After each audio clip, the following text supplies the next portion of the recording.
What's going on, Dodgers Nation? Welcome to another episode of the Dodgers Nation Roundtable. My name is Doug McCain. You can follow me on Twitter and Instagram at DMAC_LA. To my left, Mr. Noah Cameras. You can follow him at Noah Cameras, writes for Dodgers Nation. And to my right, the lead editor of Dodgers Nation, the host of the Blue Heaven podcast, Mr. Clint Pasillas. You can follow him at RealFRG. And today on the Roundtable, we're looking at who's hot, who's not for the Dodgers. Some are struggling. We're going to talk about how these guys can make their way out of these slumps. But we're going to start with Freddie Freeman. Freddie has been one of the hottest players in all of Major League Baseball. He's so worth hot right now. So hot. Fred hot, just absolutely incredible. Max says he is. Outman has 2 today. 7 on the year. 9 for LA. In the month of May. That's the most by any Dodger in franchise history. And he's just been absolutely incredible. Now, you look at Freddie Freeman this season. Noah, do you think he sustains this? Do you think he ends up the Dodgers' best player from wire to wire? I mean, this is the Freddie Freeman we know and love. This isn't like an out-of-the-ordinary month for Freddie. I mean, Dave Roberts was just saying the other day how he can't even tell when Freddie's hot or when he's cold because he's just kind of the same hitter every single time he's up there. So, yeah, 100% Freddie Freeman's keeping this up. He's having a franchise record May, at least in doubles wise. He's leading the league. He's leading the National League in Optum. He's doing everything he's supposed to do, and he's doing it at such a valuable contract. 6 years, $162 million. Probably the most underrated, underappreciated, undervalued superstar in the MLB. He's maybe not an MVP favorite because Ronald Acuna is having a great year, but he's slowly making his way up there as he always does. And before you know it, he's going to be a top 2 candidate because he just does everything for this Dodgers team. Yeah, and Clint, he's been the model of consistency. Yeah, this really is who you want in the top of that lineup, batting there in the 2-hole and just taking care of business all season long. Well, in your opinion, you think this is the best value deal in the league right now? I mean, you call him every day Freddie for a reason. Fab Five Freddie, as Jerry Harrison will call him. Happy birthday, belated birthday to Jay Hair a couple days ago. Best, I would say this is arguably Andrew Friedman's best deal as the guy running the show here with the Dodgers. You get an MVP candidate, perennial MVP candidate, somebody you can plug in literally 162 times a year if you need him. And he performs. He constantly performs. He's never not performed. Even when he had his mini down, we'll call it a down stretch at the end of April and into early May, he still hit like 260. Yeah, it was like, what is wrong? Is Freddie Freeman broken? It's insane. And it's the best value player. And honestly, if we know the power plays, this guy knows the slug is what plays. If you want the dub, you got to slug. And he doesn't hit the home runs, but if he's out there just mashing doubles, hey, what do we know about Dodgers wearing number 5 who hit doubles? At least the World Series. That's all I know. Yeah, I know exactly. I mean, it's crazy to think that someone making $27 million a year is underpaid. I know, but I mean, if you look at the value he provides at that position, when you consider his durability, when you consider that he posts, when you consider as a locker room presence, he's a leader. Yeah, this guy has been worth every single penny and then some. Shout out to the Atlanta Braves for allowing him to fall into the Dodgers' lap the way he did. For nothing. Yeah, I mean, and you're right. It is historic. I mean, his more extra base hits in the month of May. He tied Babe Herman in 1930 in July, and then Duke Snider in June of 1954. So he's doing unprecedented things for this Dodgers team, and he's been everything he could have ever wanted from Freddie Freeman. Now the next guy though, Well, let's do it cold. We can't always be positive. Spoiler alert. JD Martinez. Everyone knows how hot he is, but we're gonna start with James Outman because let's be honest, he got to a hot start. He was in the mix for the Rookie of the Year campaign. Now it's James Droutman. There it is. Thankfully, there it is. I was waiting for it. Thankfully, he did snap his over 20 slump. Hit a 1-out single last night, had a sac fly, but his last 11 games hitting 156, striking out over 40% of the time with a 26 weighted runs created plus. Now, Clint, what are you seeing from James Outman? Do you think this is something serious? Do you think he makes his way out of this? Do you think it's just par for the course? But what are you seeing from Outman right now at the plate, Clint? It is serious-ish, if you will. I like that he's aware of where he's at and what's going on with his swing right now, and he's leaving hittable pitches, letting them kind of go for strikes, and then he's swinging at the stuff that pitchers are throwing to get him out. High fastballs, curveballs down, and he's aware of it. So he's just got to make that adjustment. We saw him make adjustments in April. We haven't seen the adjustment in May. I think we wouldn't be talking about it as much if it was Mookie Betts, if it was JD Martinez. But the fact that it's a rookie and he's struggling in his second full month as a big leaguer, that's why we're talking about it. But I think it feels to me, and I really hope I can give him the Clint cure here on the round table instead of Blue Heaven. I feel pretty confident that June will be a lot friendlier to him. You just get out of a bad month. Yeah. Put it behind you and start raking again. So I think that's what he's going to end up doing.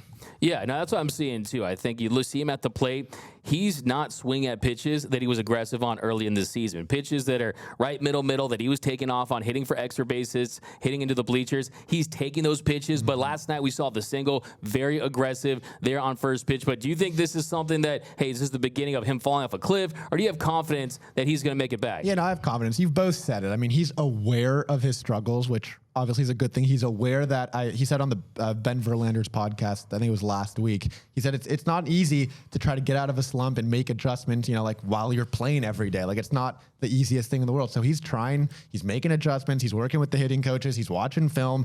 He knows exactly what pitch he's not able to hit, and he knows he keeps swinging at it, but it takes time. I mean, he's a rookie.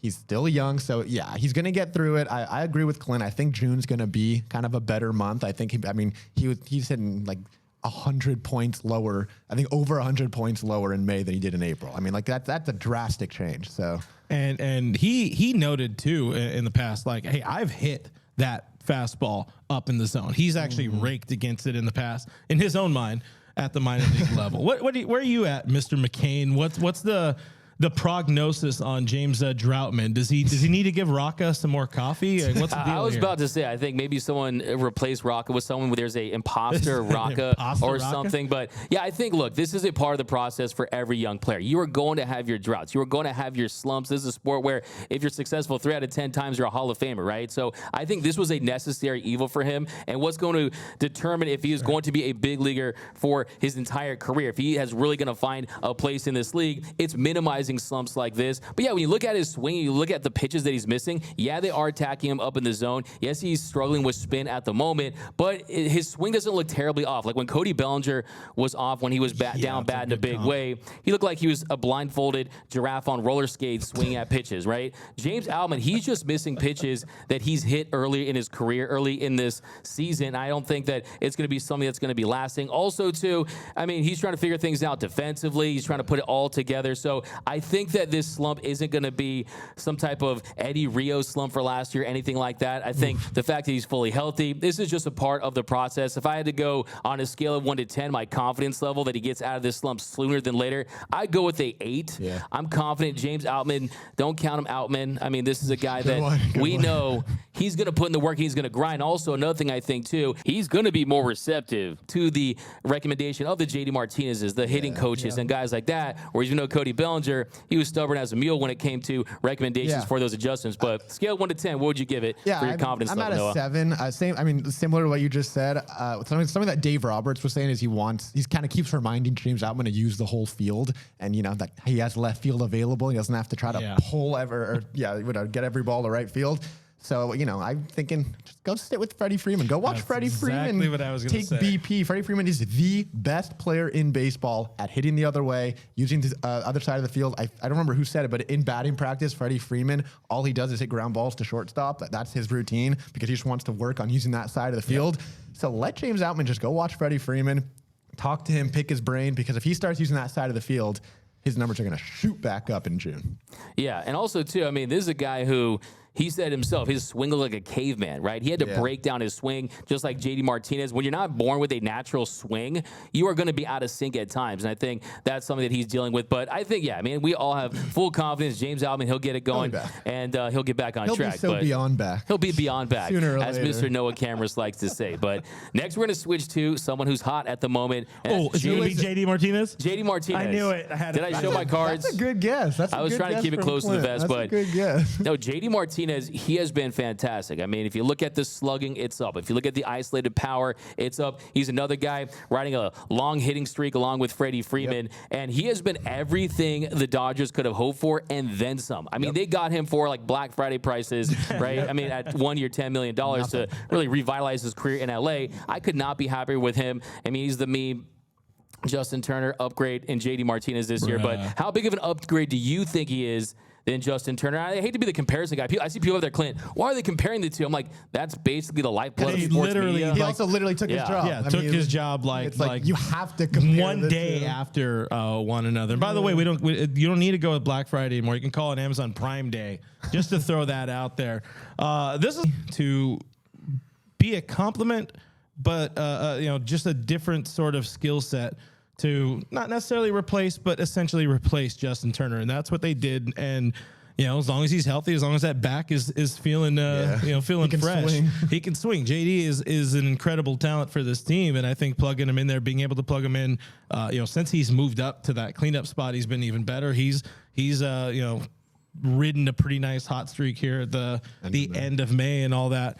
He's a great player. He's a fun player. He's what you want in a lineup. I don't care about all of his own personal things in the clubhouse or whatever the hell it is. He's a good addition to this roster for sure. Absolutely. Now, Noah, talk about what he does for this Dodgers lineup. Yeah, I mean, the Dodgers got him because they wanted someone who could come behind Mookie Betts and Freddie Freeman at the top of the line, who could be behind Mookie Betts and Freddie Freeman in the top of the lineup and drive them in. You got your table setters in the front. You want someone to drive them in. JD Martinez is a run producer. They wanted him to do that, and that's all he's done so far, especially in the month of May. He's hitting the home runs. He's hitting the doubles. He's driving in runs. He's doing exactly what this team needed, and he's doing it at such a premium price, 1 year, $10 million. It's honestly insane that the Dodgers were able to just throw him into the lineup. You lose Trey Turner, you lose Justin Turner, you lose all this value. All right, well, here's a multi-time All-Star who knows who's a silver slugger, I think he's a silver slugger. I assume he's a silver slugger. I didn't even check that, but I assume so. Who knows how to drive in runs. I mean, that's what they needed. That's what he brings. It's really, to me, one of the more underrated moves of the offseason because no one's really talking about it, but he's such a big addition. And on the other side of things, he's talked to the young guys in the clubhouse. He's showing them. He worked with Miguel Vargas in the offseason. He's showing them how, people say all he does is swing. All day, he's just working on his swing. That's a great thing for young guys to watch, pick up on, see how many adjustments you have to make, to be good at this level. So, it's a 10 out of 10 signing, and he's proving why in this month of May. Yeah, no, there's a reason why I was doing cartwheels when we made the sign. There was a reason why I did a video on him in a parking lot somewhere, because I was elated to get JD Martinez, and was for that reason specifically. And that is that, Justin Turner, the bat to ball is still there. He can still hit for average at this stage of his career, but I don't want to beat opponents by jabs. I want the knockout blow, and that's what JD Martinez provides. You look at that slugging almost 600. The extra base hits are there. Also, too, I think he's having an impact on his teammates as a de facto hitting coach, kind of like Freddie Freeman. I'm seeing a lot of JD Martinez and Miguel Vargas at the plate. And I think that Miguel Vargas is getting some positive tips from JD. So I think he's getting that as well. But JD Martinez, a 1 year, $10 million deal. And at the start of the season, he's headed for an All-Star game. He's headed for a nice little payday. And he's a perfect stopgap for the Dodgers at that DH spot before Shohei Ohtani next season. So couldn't ask for more. Just dingers, getting it done in Dodger blue. Only downside is that it takes Will Smith out of the lineup sometimes. That's the only downside, but it's okay. He's a logjam. There's no question about that. But hey, when you're producing at this level from a slug standpoint, when you talk about when you outslug your opponent, you're winning games at over an 80% clip, then it makes sense. But I agree with your point. If he was like 35% worse and you were having that conflict, especially with Austin Barnes not producing, and also too, you look at Will Smith's numbers when he DH'd for 25 games last year, then you absolutely can have that conversation. I do agree with you, but it's nice to have a specialist, nice to have a professional that has a career 987 postseason OPS. I can't wait to see that when Justin Turner struggled so mightily in the last 2 seasons, but 3 seasons. But, that's just me. Who's counting? Who's counting? Me. It was actually me. It was actually pretty bad in 20 postseason. Anyway. I disagree. I'll disagree with that one. That home run in the 2020 World Series against. One hit. Nah, he was actually all right. That's funny. But we will go to a cold. We got to talk about Trayce Thompson. Now, Trayce Thompson. Hey, he's hot right now. He's back. I hear you. That's why I'm bringing this up. It is a debate. Because Trayce Thompson, he snapped that 0 for 39 slump Sunday, went 3 for 3 with a walk. He increased his average all the way up to 147, a 79 OPS plus. Double Austin Barnes. Hey, there you go. It's how you look at it, right? And also, it was against lefties. The lefty killer. The lefty killer. Of course, he was acquired. Was that Clint? I was going to say, so there's a thing about Trayce Thompson. It's Sunday. It was an 8:35 a.m. start here in LA. It was 11 o'clock on the East Coast. Some of you people know those are the times that your slow pitch softball games start on Sundays. So he's just ready for his future as a slow pitch softball player with them early start times. Sorry, Trayce. I had to get him one. I had to get him one for sure. Dude, I'm dirty. Yeah, he was acquired by cash considerations. I don't know how much cash it was, like $7. Maybe that was too much if you look at how he's performed this season. But no, it was great to see him do that. It was the worst Dodgers slump in over 100 years, 114 years to be exact. So to see him get off the schneid. He was there. You remember that? I was. My shirt tucked in, right? It's probably someone named like Pee Wee or something. Yeah. No, I mean, that's a long slump for a Dodger that's not a pitcher. But the question is, do you think that this is a flash in the pan, or do you think that, hey, we can expect some more hits from him in 2 months' time? I mean, what's your take on where he's at after that 3-hit performance? I don't think he'll have the same 40-day gap in between hits, but no, this isn't going to be like a second coming of last year when he came out of nowhere and hit some home runs here and there. No, this is a one-time thing. I mean, he knew he had to get out of the slump at some point, but I don't think he's going to come in and start producing. I think hopefully he'll be a little better. I don't think he's going to have a 40-day gap in between hits. But I'm still on the train of I think it could be time to move on sooner rather than later, especially with like Johnny DeLuca doing what he's doing right now. But yeah, no, it's not happy for Trayce. Happy for Trayce. And what do you think he's going to do with the ball? Do you think he'll give it to Michael or frame it? I loved his quote. He was like, I was surprised they didn't do like a champagne toast like they did for Freddie Freeman or Clayton Kershaw after their milestones. I mean, it was funny. He understands how bad it is. No, he definitely embraced it. Definitely to respect that. Humor to hide the pain. Yeah, you got to hide the pain of the fact that you just went 0 for 40. That's how we roll, right? That's what it's in. No, but Clint, I want to ask you though. Thank you. You're allowed. How much time do you think this bought Thompson? I mean, you think another month or? I mean, the fact that a 3-hit game bought him 2 months to open the season, and the fact that he's supposed to, be this lefty specialist, which his career numbers say he's never been and he never will be at any point in time. Dave Roberts loves this kid. The clubhouse loves this kid. It bought him all the time that they want for him, and they really want and / need him to be that left-handed guy. And what we need for him to face is more of this Josh Fleming kid, the Tampa Bay Rays pitcher, who apparently did not even slightly read the book on Trayce Thompson, because I predicted it 1 or 2 pitches before he got his first seeing eye single up the middle. It was pitching him fastballs out over the plate instead of the book on Trayce Thompson's pound him in, especially left-handed pitchers. You could just pitch right over his bat, or right under his bat, I guess. So that was the big change. They left it out and over, and he was able to get 3 knocks. So you hope the confidence from that takes him over the next few months, and he's not hitting. He gets on base, I guess, by walks, but this bought him at least till the trade deadline. All-Star break, maybe 1 more month, because you can't just live each month on 1 3-hit game. The Trayce Thompson special. Yeah, I mean, look, not ideally. That's all he's done. Yeah. April, 3 hits. Yeah, 3 hits, and that's all he's needed to stay around. See you in June. Exactly. Back it up. That's about it. But no, I think, look, it was very encouraging, the fact that it was off a lefty. But that's the first thing that crossed my mind. I was like, did he wake up late? Did Fleming not get the scouting report? You just got to crowd him at the plate. He probably didn't read it because he didn't think Trayce was going to, he was like, that guy hasn't got hit a while. I'm good. Yeah. But I do think there's something from that. And like they always say, like, I mean, it takes more than 1 game to get into a slump, takes more than 1 game to get out of a slump. So I'm still in wait-and-see mode, and we'll see if we get more production from him. And yeah, we're being we'll say dickish about Trayce here. We like him. We want him to do well. You met him. You guys talked to him in the clubhouse at spring training. He looked Doug dead in the eyes. He's a good dude. He everybody in that locker room. When we saw the walk-off walk, you saw the joy from his teammates. Yeah. He wants to be good, obviously, but the entire team wants him to do something. Yeah, he's not going to be Babe Ruth. Just don't be Austin Barnes. I just keep throwing Barnes under the bus here.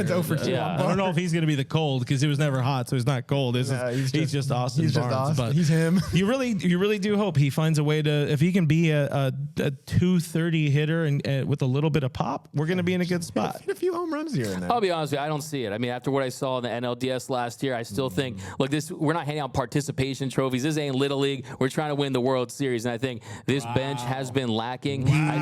I I've been on the John DeLuca train with you for a few months now, and you see the production that he's had. I mean, look, I would love nothing more than to see Trayce Thompson just turn it around like he did last season, but I don't know if that's in the cards. It's not in the cards. Let's switch to someone who is very, very hot again, and that is actually let's do another cold one. We got to talk about Clayton Kershaw.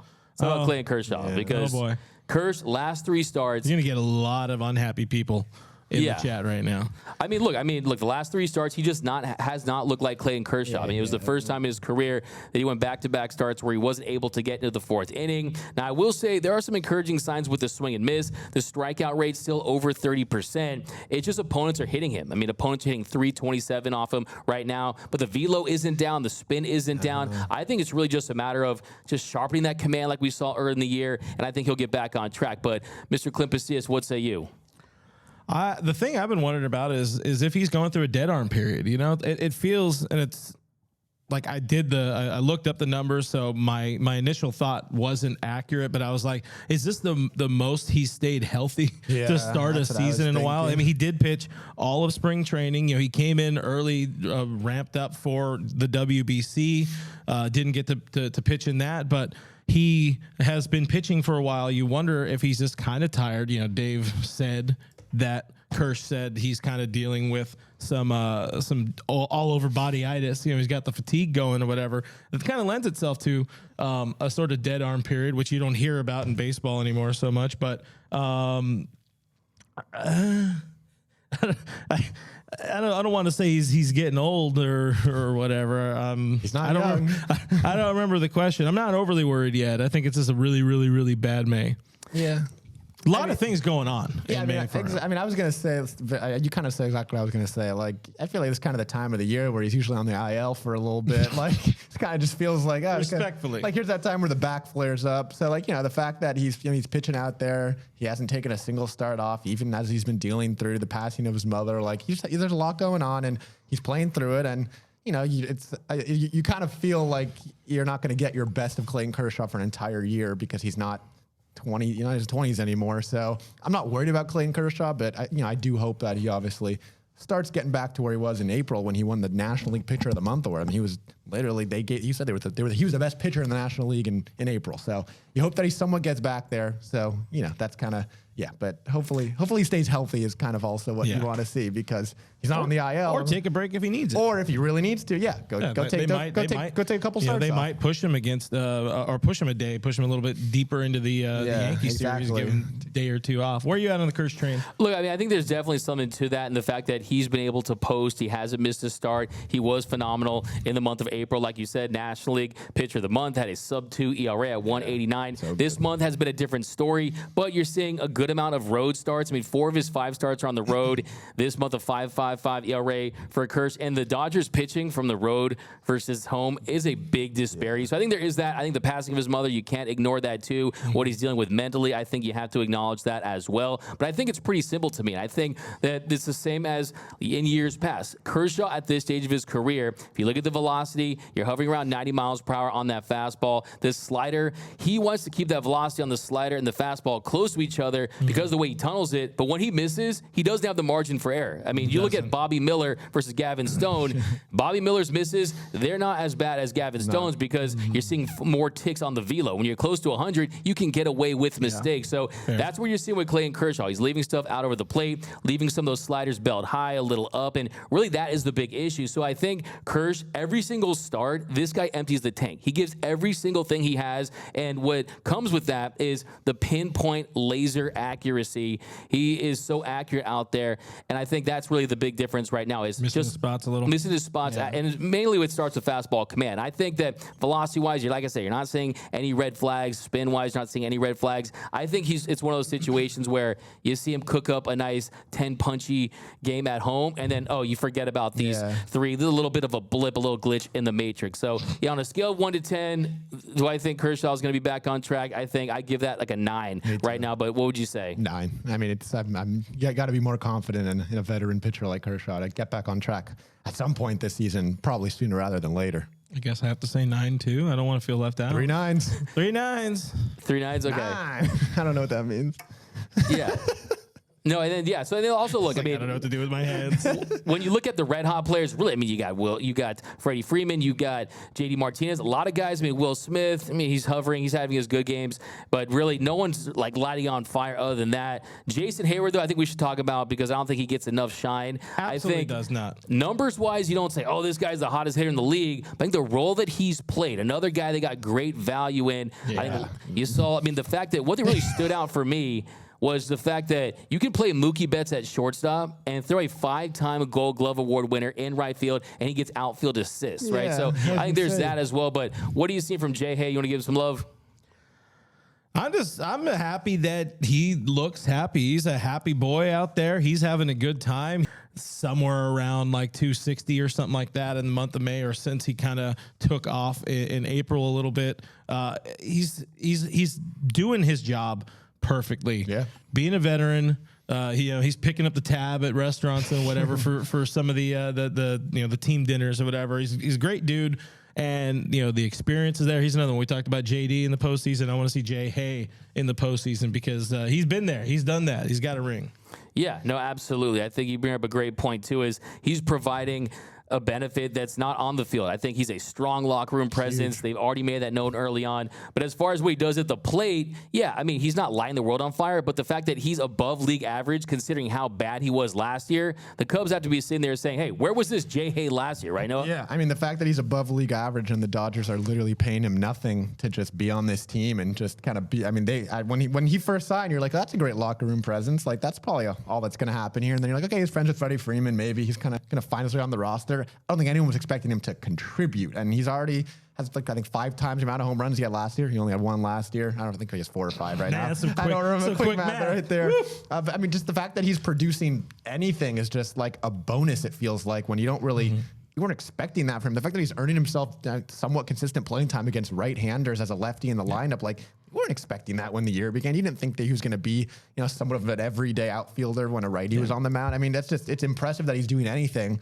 And to me, it just feels like you're playing with house money. Like anything that he 100%. Does is just a bonus because you weren't expecting it in the first place. So, and then everything that is off the field, it makes him another underrated offseason addition. Perfect clubhouse guy, perfect addition to a club, the type of guy you want to bring in an offseason of transition like they did. And I think he's filling that role perfectly. Where are you at on it? Oh, 100%. I mean, like you said, house money. He's like found money. He's like finding a couple $100s in your seat cushions in your couch, and you're feeling really good about that. And the fact that, hey, the Cubs, they're footing the bill. I mean, the Dodgers are getting him for next to nothing. And I think what he's provided at this point, as far as you see, I think what's impressed me most about him is he's a case study in that, wait a minute, you can create your swing. You can reinvent yourself even after you've had all the success later in your career. And you see him shorting up that stroke. You see him do a lot better against fastballs. And I think he's another how they feel about him. But yeah, I mean, I think it's a great story. He's been in the 3-hole. It's a great story, especially too, because I mean, I remember